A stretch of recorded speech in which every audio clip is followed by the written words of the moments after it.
여러분 안녕하십니까? 경북 동해안 지역은 건조주의보가 내려진 가운데 내일 아침에는 추위가 다시 기승을 부리겠습니다. 내일 아침 최저 기온은 영하 5도에서 영하 3도까지 내려가 추운 날씨를 보이겠고 낮 최고 기온은 7에서 10도의 분포로 오늘과 비슷하겠습니다. 울릉도와 독도에는 강풍주의보가 내려진 가운데 오후부터 밤까지 1에서 3cm의 눈이 내리겠고 동해 먼바다에는 풍랑주의보가 발효돼 물결이 높게 일겠습니다.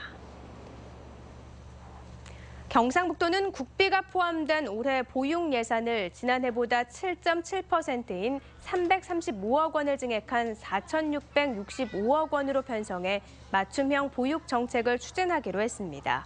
보육 인프라 확충을 위해 현재 139개인 공공형 어린이집을 30개 더 지정하고 5억 원을 들여 울진과 상주에 국공립 어린이집을 만들기로 했습니다. 또 유아 인성 강사 200명을 더 모집하고 보육교사 근무 여건 개선을 위해 영아반 보조교사 550명을 지원하기로 했습니다. 도내 어린이집은 2,100여 곳에 보육아동은 7만 1,000여 명, 보육교직원은 15,700여 명입니다. 국정역사교과서 연구학교 신청 마감이 오는 10일로 다가온 가운데 경북에선 처음으로 울진의 한 고등학교가 연구학교 신청을 검토 중인 것으로 알려졌습니다. 연구학교 신청을 위해선 전체 교원의 80% 동의를 받은 뒤 학교 운영위원회 심의를 통과해야 합니다. 교육부가 승진 가산점과 학교당 1,000만 원의 예산 지원을 인센티브로 내걸었고 이영우 교육감이 국정교과서의 찬성 입장을 거듭 표명하면서 추가로 연구학교 신청을 검토하는 학교가 더 늘어날 가능성도 있습니다. 2018학년도 대학 입학 수학능력 시험부터 영어가 절대평가로 바뀌면서 상위권 학생들 사이에서 영어를 만만하게 보는 경향이 있는데요. 입시 전문가들은 영어를 소홀히 할 경우 주요 대학 진학에 큰 걸림돌이 될 수 있다며 방심은 금물이라고 조언하고 있습니다. 이규설 기자입니다. 내년 수능부터 영어 과목이 상대평가에서 절대평가로 바뀝니다. 2017년 수능까지는 전체 수험생 가운데 상위 4% 안에 들면 1등급, 상위 11% 이내는 2등급을 받았지만 2018년부터는 90점 이상이면 1등급, 80점 이상이면 2등급을 받게 됩니다. 2017년 수능 난이도를 적용했을 때 90점 이상 1등급은 8.12%, 80점 이상 2등급은 18.76%로 등급별 인원이 2배 가까이 늘어나는 겁니다. 얼핏 보면 영어가 만만해졌다고 생각할 수 있지만 영어가 어렵게 출제될 경우 1등급 비율이 예상보다 줄어들 수도 있습니다. 90점 학생은 1등급이 되고 89점 학생은 2등급이 되는데 이 1점 차가 실제 수능에서 미치는 영향이 커질 수 있는 구조가 등급제가 갖고 있는 한계라고 볼 수 있습니다. 주요 상위 대학들이 영어 과목의 등급 간 점수 차를 늘린 것도 변수가 될 수 있습니다.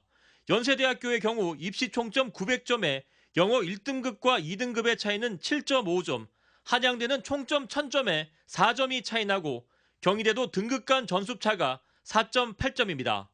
즉 상위권 학생이 영어를 소홀히 해 2등급을 받을 경우 사실상 수도권 주요대 합격이 어려워지는 겁니다.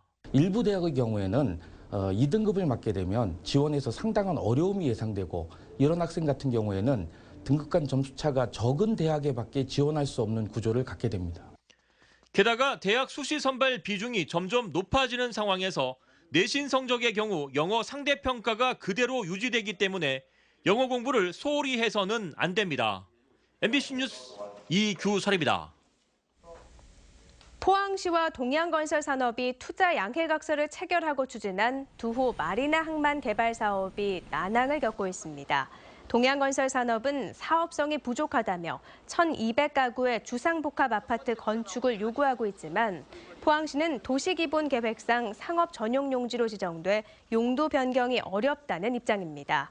이에 따라 오는 2019년까지 환호 해맞이 공원 앞 해상과 육상 22만 제곱미터를 개발해 요트 계류장을 만들려던 1단계 사업은 착공조차 하지 못하고 있고 민자를 유치해 상업시설을 조성하려던 2단계 계획도 표류하고 있습니다. 포항시는 포항철강공단의 오염 사고를 예방하기 위해 오는 2020년까지 160억 원을 들여 완충 저류시설을 설치하기로 했습니다.